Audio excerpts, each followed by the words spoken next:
Hello, everybody. It's lovely to see you all on this fine Tuesday morning or afternoon, depending on where you are dialing in from.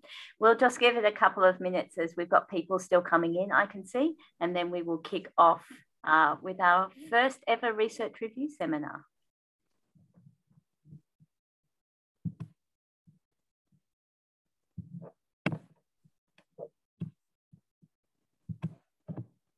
While we are waiting for everyone to come in, please do remember that the chat function is enabled. So if you'd like to start maybe potentially by introducing yourself in the chat and the lands on the Aboriginal or the Torres Strait Islander people's lands from whom you are dialing in on. It's always a lovely way to see who's joining us today and whereabouts we are from.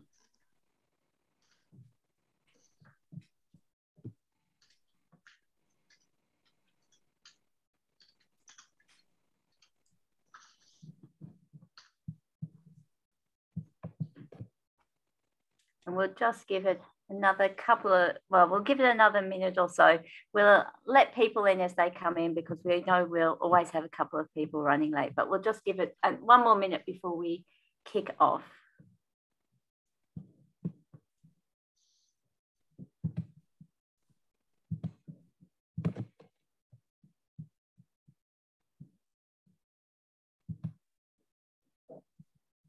Lovely to see all the wide geographical spread we've already got in the chat today. So please do, if you can see it, jump in and introduce yourself. It's lovely to see us all here.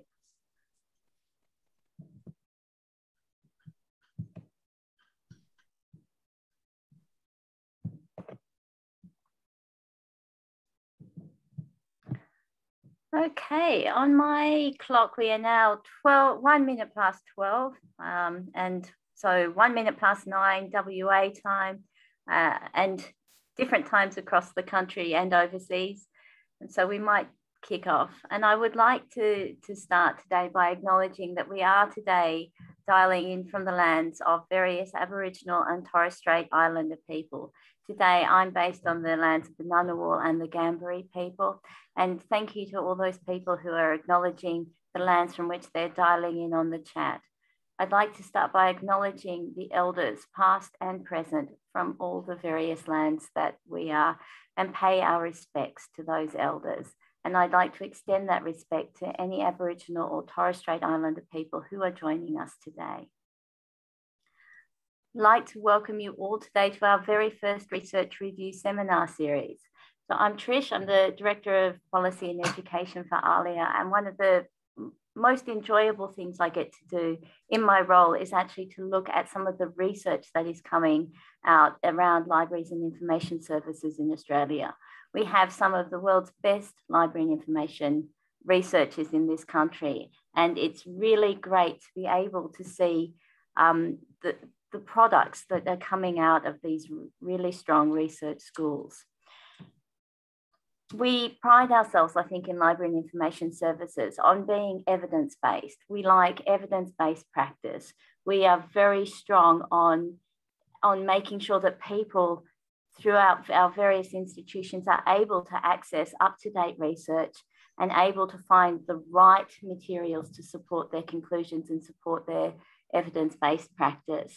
And so it's really important for us as a profession as well to make sure that we are doing the same thing for our profession. And our research review seminar series really looks to try and help make that bridge of research translation.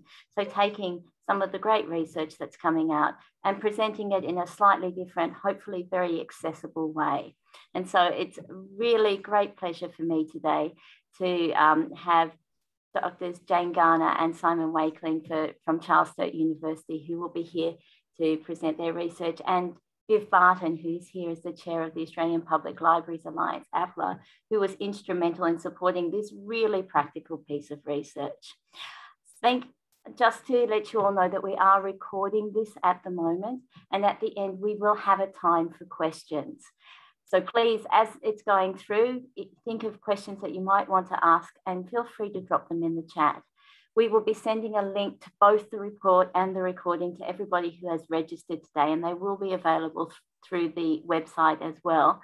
Because of this, if you don't want to be identified when you're asking your question, please feel free to send it anonymously directly, either to Viv or to myself, and we will make sure that it gets asked. But if you're comfortable with your name or appearing for the questioning, please just ask.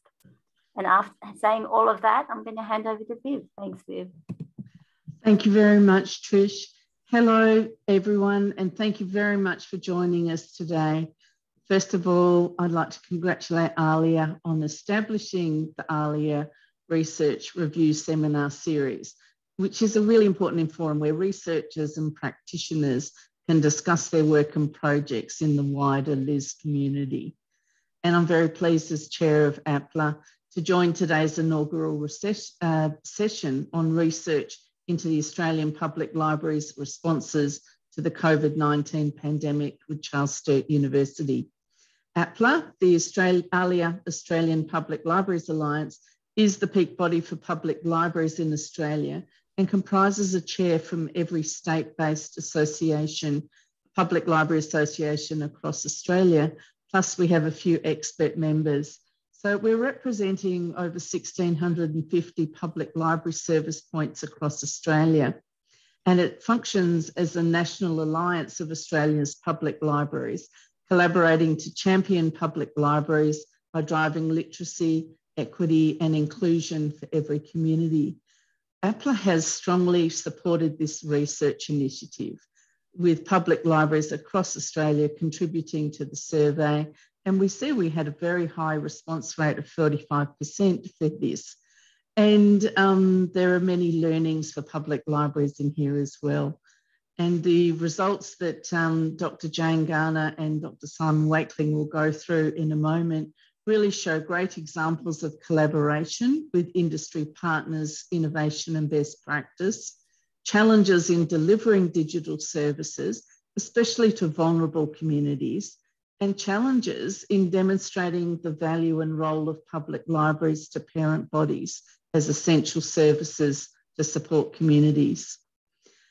You don't want to hear from me, you want to hear from Jane and Simon. First of all, let me introduce them for you.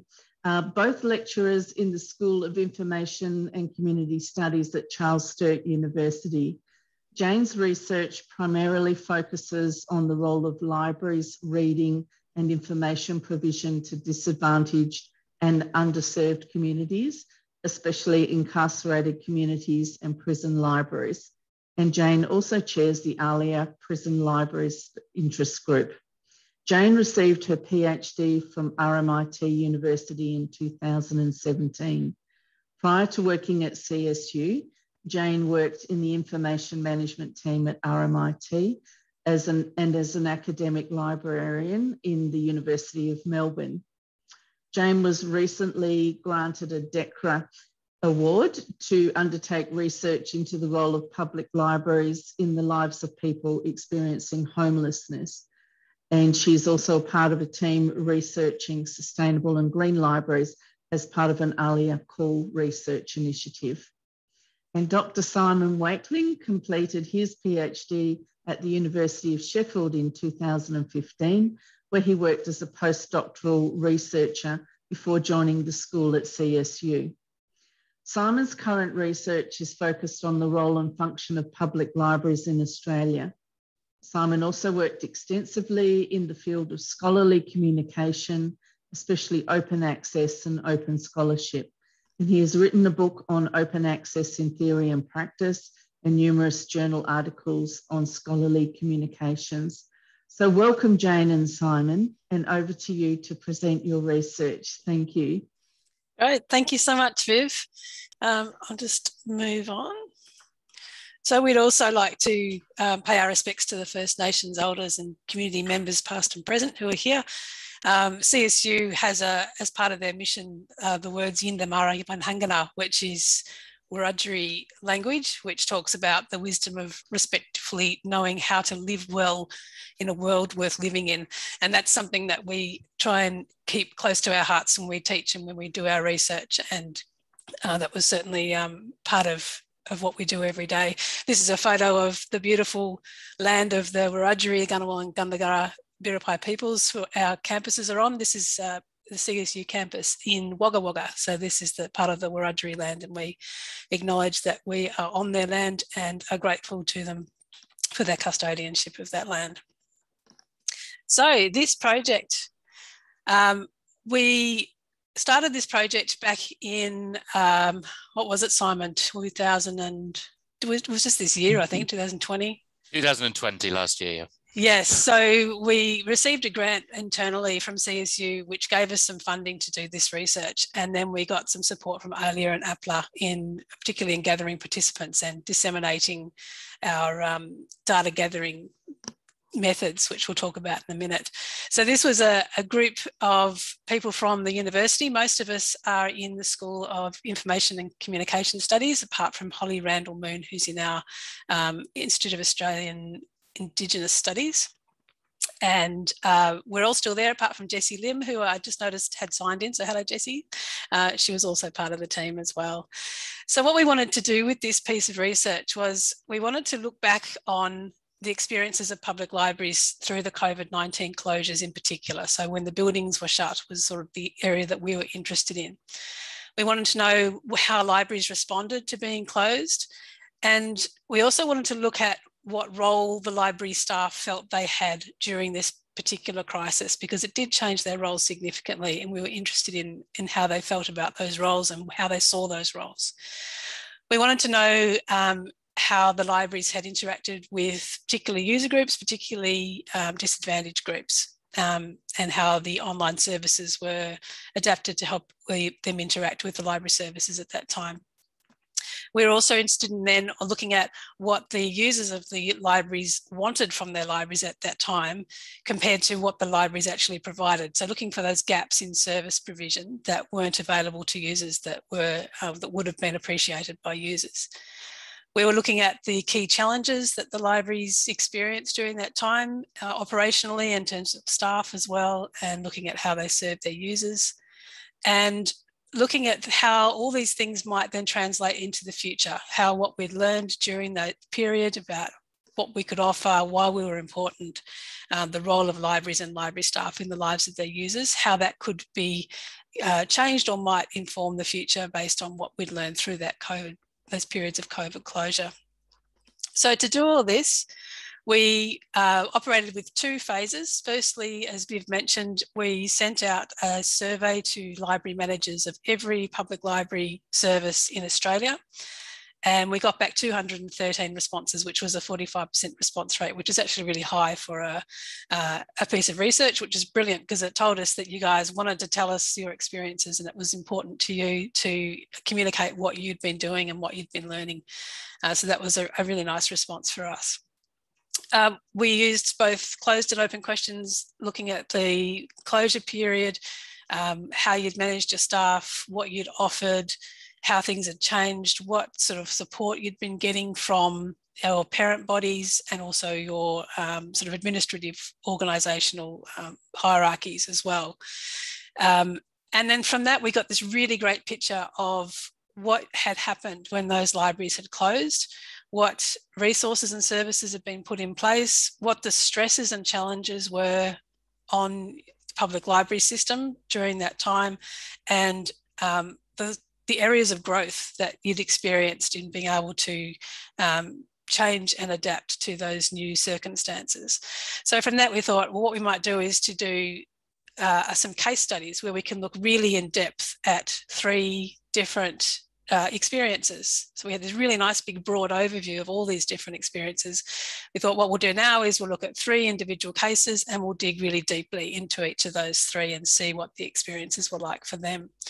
So we chose one city library, one regional library, and one remote library. And we used the Australian Bureau of Statistics definition of remoteness to help us choose those libraries. And then we interviewed people associated with those libraries. So we spoke to library staff. So usually it was the library manager. We usually spoke to some of the front of house people as well, just to try and get a couple of different perspectives. And then we did surveys of their users as well to get sort of the user side of the story about what those periods of time were like for them. And we also looked at the usage data of all the different IT-based tools that were being offered during the period of closure. So, you know, ebooks and audio and things like circulation statistics and things like that. Because we wanted to try and see if there was any change in patterns of interaction with the tools that were, or resources being offered during that period of closure. So they were the two main streams of information that we gathered. So now Simon's going to take over from here and talk a bit about the findings that we came up with.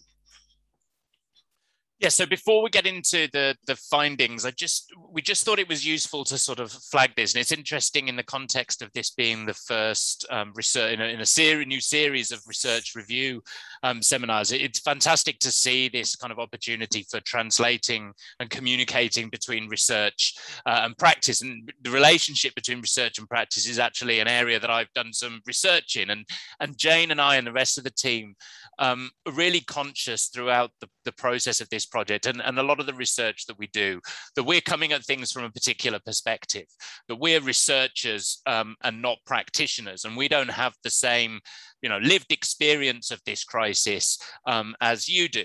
Now, we still believe that, of course, that the research is valuable in providing the kind of general sense, a broad sense of the Australian Public Library experience and bringing some potentially useful conceptual and theoretical lenses to things. But at the same time, we acknowledge that there's a whole massive diversity of different contexts that you're all operating in.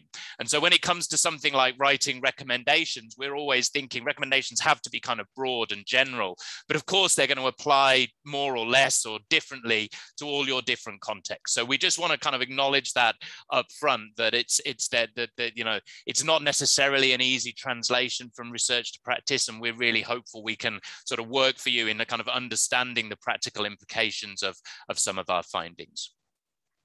Do you want to move to the next slide, Jane? So, you know, Jane's outlined the methodology we used and the various phases of data collection. As I'm sure you appreciate, we ended up with a huge amount of data from this project, large quantity of survey responses, and the survey was quite detailed and involved and asked about lots of different things relating to the crisis, really rich interview data and usage data and so on. So, you know, we could easily produce 30 or 40 slides of findings here, but we don't have time for that, and we've written papers and reports about all this that we'd love you to read if you're interested. So we've really just got 4 slides from some sort of interesting key findings here, and then we're going to move into some sort of overviews of some of the positive outcomes and some of the challenges, and then move into the recommendations. So this first slide is about the kind of services and resources that libraries use to respond to the initial crisis, to those library doors closing for the first time. And as I'm sure many of you experienced yourself, there was a definite move towards expanding access to resources through electronic and digital means, whether that meant increasing ebook collections, access to databases and audiobooks, and so on. And the usage data we got access to through the case studies showed that the users really appreciated this and made extensive use of this. And, you know, we saw some really dramatic, you know, graphs of usage like this, and then really shooting up during those periods of closures. And then what's interesting in the data we found was that whilst when libraries reopened, naturally, as you would expect, that electronic usage dipped slightly, it remained at a level above what it had been before the crisis.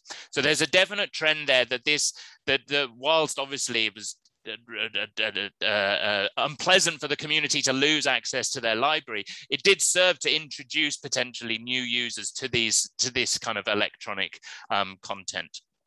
And then, these other new services tended to be related to accessing physical resources, so initiatives like click and collect and home delivery, or the virtual delivery of events and programming. And we all heard at the time fabulous stories about libraries transitioning story times and other author events and so on to online formats. And there's a huge amount of work involved in that behind the scenes in terms of the sort of technical skills and infrastructure that needed to be set up. And our user surveys actually found that it was actually access to resources. I mean, obviously users really valued those virtual events and so on, but in our user surveys, what the users most valued was that access to resources, be it click and collect and the ebook access. That was what users said was the most beneficial things that happened during the closures. Next slide, Jane. We did ask about how useful various planning documents and resources were during the closure. Health and safety, for obvious reasons, health and safety guidelines were very useful to libraries. Risk management plans, ALIA resources were, the vast majority of respondents found ALIA's support and resources extremely useful.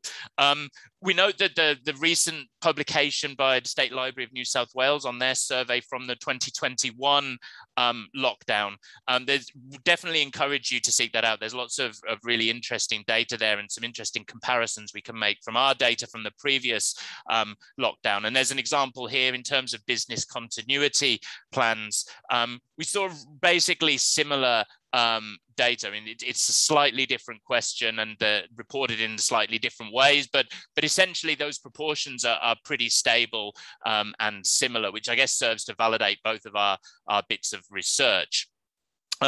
We did note that quite a few respondents, at the time were talking about how their experience handling the bushfire emergencies meant that plans were up to date and developed. And that was a key factor here. We found that kind of experience, having had experience of disasters was kind of an important factor in how well libraries felt they were able to respond. I guess a sense of kind of inbuilt resilience of having to deal with challenging circumstances before. And so I guess we can extrapolate from that having been through the experience of the last couple of years, it's likely that lots of libraries now have this resilience that is likely to help in terms of future crises.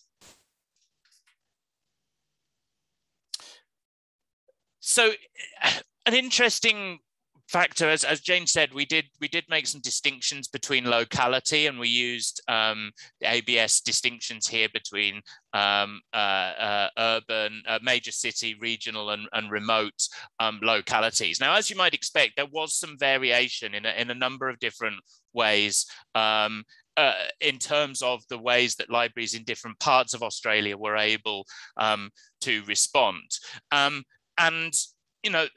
I think a key point to make here is that we think it's important to highlight these differences, but at the same time, it's absolutely essential to note that some of the most inspiring stories and evidence we found was about the extraordinary lengths that librarians in regional and remote areas went to serve their communities. I mean, like really astonishing commitment to their users, the amount of work, the effort, the kind of, what's the right word? The kind of innovation and creative thinking that went into the various initiatives that were developed here, and passion, exactly Viv said in the chart. So the point of these graphs isn't in some way to disparage the work that was done, because clearly what we found, comparing our case studies of a very large metropolitan library with a very small remote library, is there's, that it's night and day in terms of the resourcing that's available to these libraries. And so there's only often, with a library with a single or one or two members of staff, they have to make really difficult decisions about what to spend their time on and what to deliver for users. So I think one thing to think about potentially, and we come to recommendations about networks and support, is a way to a way potentially we can look in the future to kind of sharing ideas, sharing resources in a way that supports librarians in regional and rural areas who are operating under smaller budgets, much smaller staffing, to be able to potentially piggyback on some of those initiatives being run in larger libraries. And finally, we thought it worth mentioning the relationship that libraries had with parent bodies. And again, this is one of those key times, you know, if we look at the kind of mean scores from our survey, generally the relationship with parent bodies was pretty good. The parent body generally understood the needs of libraries, generally was committed to the library and communicated clearly. But you know, as everyone knows, averages hide a lot of detail and complexity, and within that, we heard lots of stories of libraries that had much more difficult relationships with parent bodies, whether it was around communication, whether it was the demands that that councils were putting on libraries, the kind of level of scrutiny they were demanding on work that was being done, the way that the secondment of staff was being managed. So this is one of those examples where it can vary dramatically from area to area. You know, libraries who are next to each other in a city can have very, very different experiences here, and that's worth acknowledging, I think. Okay, so out of all of that data, we came up with some listings of some of the really big positives that came out of this really quite awful time, and also some challenges. So we'll go through those now quite quickly. So as Simon said, the agility and the adaptability of libraries was amazing. The diversity of things that people took on and changed and worked on, and you know, things from looking at ways to create video content, which was new skills for a lot of people, was terrific. Really, you know, quickly innovative and very exciting. Some of the new things that came out. The commitment to communities was really, really strong, and this sort of fed into this idea of why we think we exist and why we think we're important. And this was this whole sort of concept of like, okay, the building's shut, but we're not going to just stop, like, you know, shops just shut their doors and stopped. Libraries, we're not going to do that because we believe we're important and we are there to support our communities. So we're just going to think of ways to do it differently. And that was a really strong message that came out of the data. But one of the things that was also really strong was that all these services were put in place and they were brilliant, but your customers really just wanted to come back. So there was all these terrific stories about when the doors started to open again, that there was, you know, heaps of people trying to get in because the value of the library as a space became very apparent when that space was taken away. So all the services in the world can go on, you know, to try and fill those gaps, but the space itself was enormously important, and it was really highlighted by taking it away. In terms of staffing, a lot of permanent staff were able to go on leave or were kept in various ways, so that was terrific. Challenges obviously will come up on the next slide, but that's the converse was for sessional and, you know, part-time staff, unfortunately. But the libraries that had a really strong relationship with their parent body or with a like a centralised administrative body felt a lot more supported than libraries that didn't have that. So those administrative structures became very important. But one of the things that we also heard a lot about was that sometimes the local councils, the parent bodies, were saying to them, well, you guys aren't important, we'll just, you know, shut you off and we'll take some of your staff and we'll take your computers as well. And then the libraries were able to say, no, actually, we are really important. This is what we do. This is why we're important. These are the services that we're providing, and this is why it's important to have them right now. And those stories were then able to be translated up to the parent bodies, who then said, oh, okay, yeah, I get it now. So that sort of raising of awareness of the importance of public libraries in the lives of their users was able to be communicated up to the parent bodies really nicely.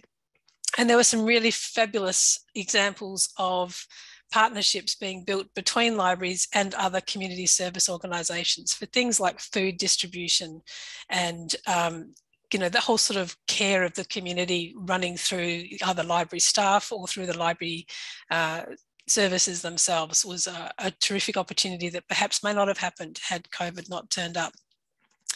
Then in terms of the challenges, as I said, volunteers and casual staff, a lot of them lost their jobs, which was very, very hard for them, obviously, but also for everybody else in the library. So that was something that was felt very, very strongly.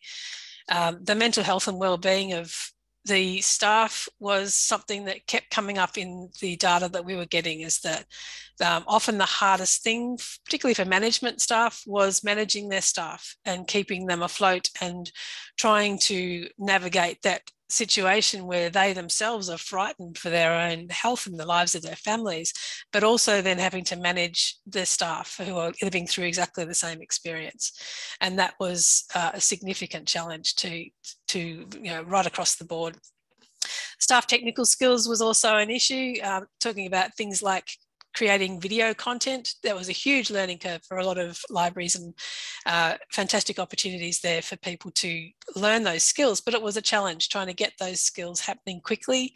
And often it was interesting, we thought like the big city libraries would find it easy for their staff to work from home, but it wasn't always the case at all. It was quite common that even in the city libraries, staff will be going home and being told to work from home, but they had no internet, or they were working from a telephone to try and as their only device.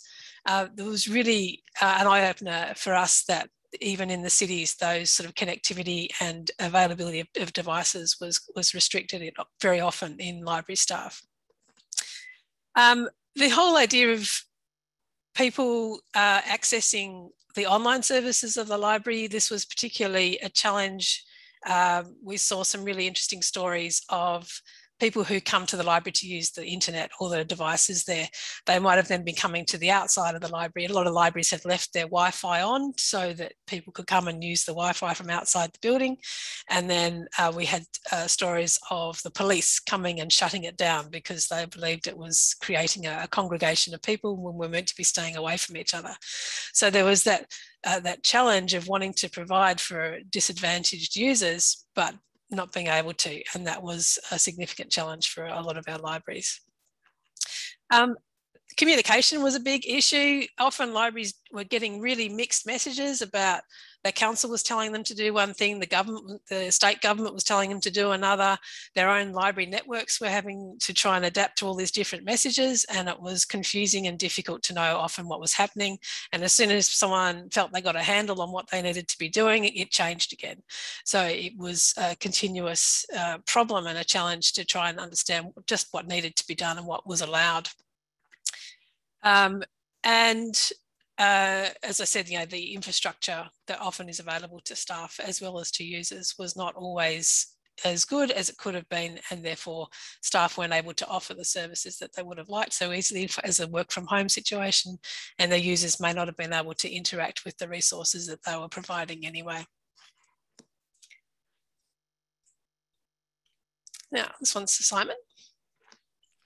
Yeah, so we've just published an article in the IFLA journal reporting on the free text responses to that survey of managers. And one of the arguments we make in that paper is that there's a sense in which the crisis served as a kind of stress test of public libraries, right? But when those doors closed, it's almost like the kind of experiment that you would kind of want to try. What would happen if all public libraries in Australia closed their doors? Right? What would that tell us about the value? And we kind of, in the worst possible circumstances, are able to kind of collect some data related to that. And we had like really eloquent and persuasive responses from managers around the importance of the libraries and the kind of feedback they were getting from users around the kind of community fabric that libraries support and so on. And I know, we're preaching to the converted here, but there is an argument and a trend towards the increasing digitalization of resource delivery. And it's not impossible to imagine a world where people might start to advocate for, if everything can be delivered online, why do we need big buildings called public libraries? And I think, one of the really valuable things that's come out of this research, and I'm sure libraries are, finding this themselves anyway, is just really the value of that space.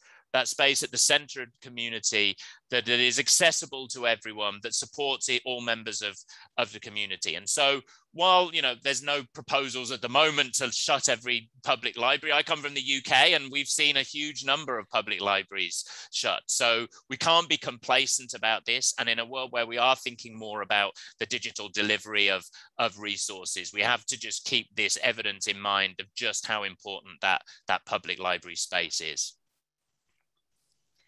So one of the ways that we think we can frame this idea is through the work of these two people, Stephen Graham and Nigel Thrift. So these two guys looked at this concept of maintenance and repair, and they are talking about their infrastructures and systems that we have in place in modern societies, particularly in cities, that exist to keep us all going, to keep life as normal, ticking along.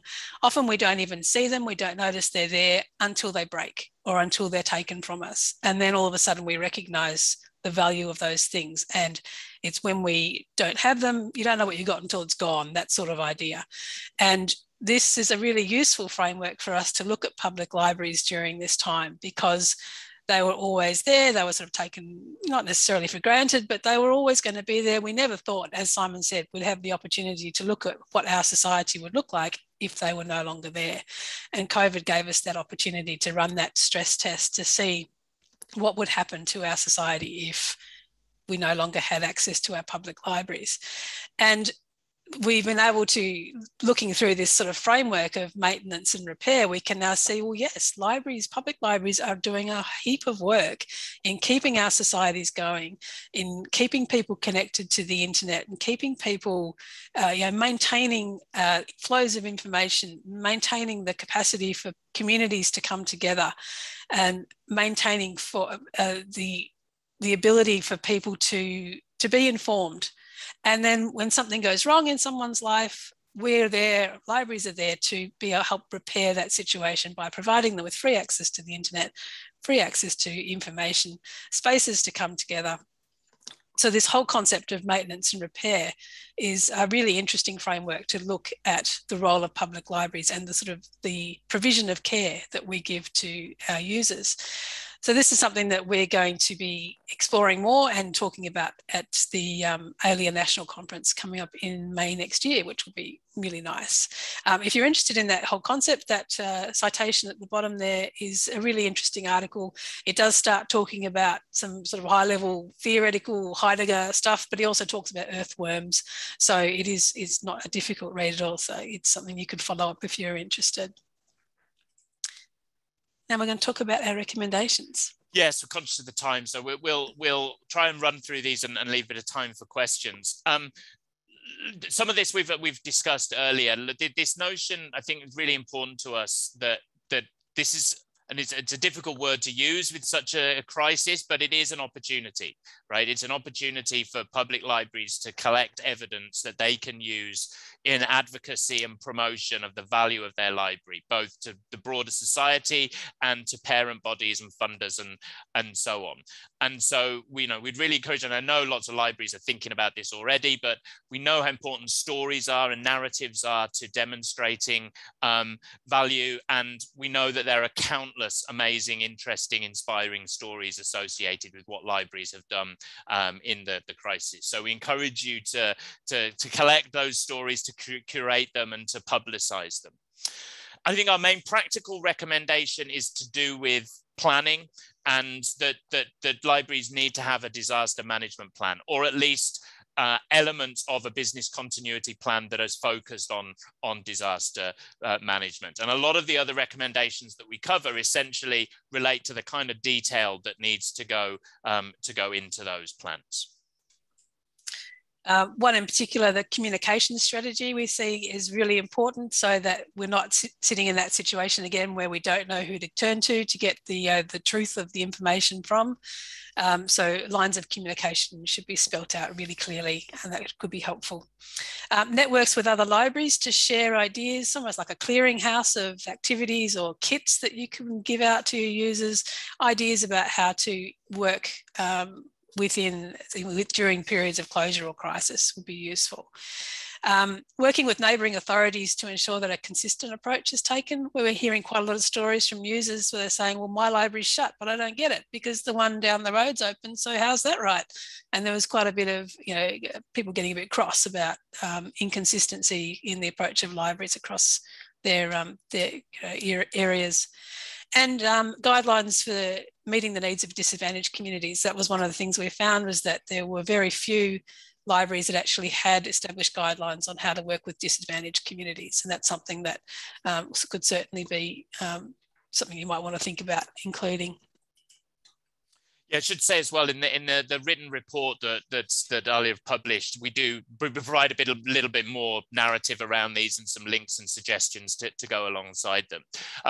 So more recommendations around technical resources and plans developed to guide the allocation of those resources. We heard stories about, essentially a mad dash for storerooms to grab laptops without much, with competition from other parts of the council and so on. So obviously it's better if this stuff is determined beforehand.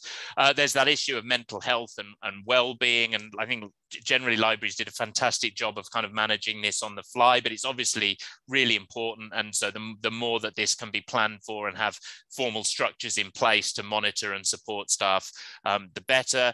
There's skills development. And of course, there's always a balancing act here for, there might be elements of a disaster plan or a business continuity plan that isn't normally in place, but that does require specific staff skills to implement. So it's a case of mapping the requirements of the disaster management plan to staff skills. And that's especially true, I imagine, in smaller libraries with fewer staff, where there's less likely to be a kind of diversity of skills around across all the staff.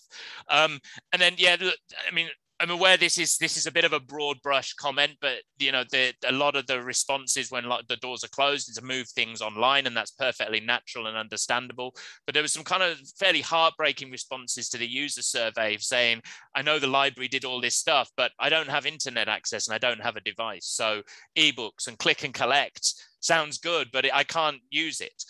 Incredibly challenging situations, and I'm sure libraries are already thinking about this, but the more we can do as a community to think through what our options are here, the better. And then obviously prioritizing the reopening of library buildings as soon as possible. And then thinking about library as providers of health related information. And from our user studies, incredibly, we asked users whether public libraries should provide health information. And it was almost exactly a 50-50 split between people saying it's not up to libraries to do this and people saying, yes, public libraries definitely should. So that says that there's probably space for a conversation about this, and that public libraries can look at how to support the community in their understanding of health issues and information. So that's it from us. There's a link there to the full report, and there's our contact details as well if you'd like to chase us up and ask any questions. That's a picture of the beautiful Murrumbidgee River just outside the campus in Wagga Wagga. So thank you so much for listening, and I think we've probably got time for a few questions. Okay, thank you, Jane and Simon. I feel like I've relived it again. And it's just brought back some of the challenges, but also the wonderful examples and how agile library staff were, and the support from state libraries in helping public libraries connect and have some decent information, as well as Alia in giving people confidence and standards, really helped public libraries move forward. So I'd like to open it up to questions. Is that all right, Trish, from there? And I can see in the chat we have one from Trish by looks of it. Do you have any guidance over what sort of information that libraries should be collecting from this period? And any great examples of data collection? So one interesting thing when we talked to our case study libraries was that there's actually quite a lot of variation in the types of data that libraries collect as standard. I mean, in general, the more data you can collect, the more likely you are to find interesting things within it. So as a general rule, obviously there are practical limitations. The more kind of you can collect numbers in terms of borrowing, loans, and access to online databases and so on is really valuable. But I would say the most valuable data that we've heard librarians talk about are stories, are rich accounts of the experience of users and how libraries have impacted on their lives, because they're the stories that really cut through when you're trying to promote the library and talk about what libraries can mean to users. A 17% increase in access to ebooks, well, great, but it's not the same as being able to talk about the difference that has made to somebody's life. So exploring ways that you can kind of exactly collect that kind of impact story, collect those narratives, those kind of oral histories of the experience, I think is going to be really valuable. Thank you for that. One of your recommendations about demonstrating value and collecting those stories, we know that the states have all done some collections on that, but perhaps there's a role for APLA in there in collecting and coordinating that from a more a national perspective as well. Do we have any other questions from our audience?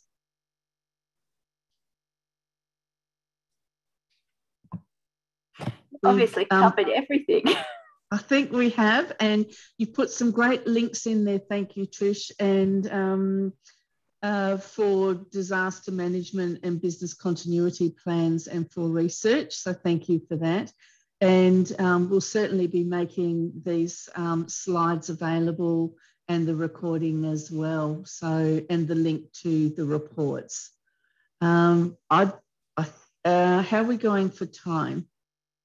I think we're nearing the end. I just wanted to add one thing. There's not quite a question, but it's I saw Christine Vandor popped in. She's not here anymore, but she's a public librarian in Maribyrnong, and the library that she works in is part of the online storytime program. But she went as far as to write her own book during lockdown, called My Cow Wears a Horse as a Hat, or the other way around. And this was designed specifically for the kinds of scenarios where online usage can be really tricky. And so she gave it a blanket approval for use, for recording, for reuse across the board, which was a really beautiful gesture. It was, if you think about some of the, for some people it was a really negative, but it was also a really good opportunity to try new things. And I don't think anybody minded that videos were a little bit amateurish and everybody was learning, and it was okay to try it that way. So it was a really good space to be in that sense, and everyone just had a go. So it was really nice to see those sorts of things coming along, and a great way for staff to learn new skills. So, yeah. Well, I think we've run out of time for questions. We've got a lovely comment from Rosemary here, thanking Jane and Simon, and there were certainly some innovative and creative ways that libraries met community needs. So I've really enjoyed this morning's session, and would like to thank you very much for your research there. There's lots of learnings for public libraries, and thank you. So I'll hand back to you, Trish. Thank you, Viv. And I just wanted again to extend my thanks to Jane and to Simon. It is really lovely to be able to hear from you orally about the research and how it happened and the outcomes. I think for many of us, it's a much more approachable way of understanding things than reading a report or a journal article, even if that journal article includes Heidegger and earthworms. So Thank you very much. And I wanted to say thank you to Viv for introducing this, and to all of the public libraries across the country, and for APLA for their support in this research, because it really obviously was a huge collaborative effort to get all of those stories through for Jane and Simon and the research team to pull together. So huge thanks to everybody around the country for that. Thank you to Phoebe, who is on the call today, for pulling this all together and doing all of the logistics and making this run beautifully and smoothly.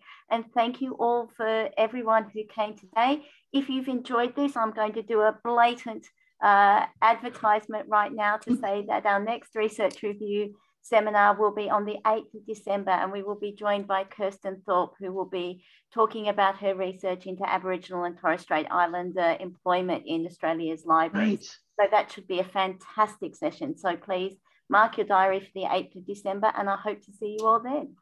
Thank you all. Thanks everyone. Thank you.